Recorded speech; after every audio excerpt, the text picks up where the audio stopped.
আজকে হচ্ছে gems you can 2007 স্পয়লারটা paint করা হলো, তাহানুন ভাই পেইন্ট করলো।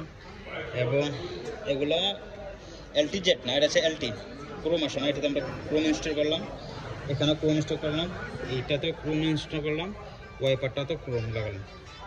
এইটা কি স্কো কার আগে ধরা করে কাস্টমারে পরে। এখন হচ্ছে এই মোল্ডিংটা ইনস্টল করলাম, এটা খালি আসে, এখন মোল্ডিং লাগালাম। এবং ডোরবিট, এটা ডোরবিট লাগালাম। এটার এখন এলটিজেড বানালাম, ফুল অপশন।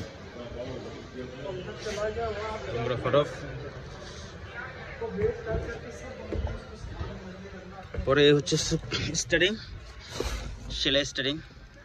এটা আমাদের বেলাল ভাই इंग्लिश में बोलो, ओरिजिनल काम कर रहा है। इंग्लिश में बोलेगा, मेड इन पाकिस्तान। वीडियो देखेगा।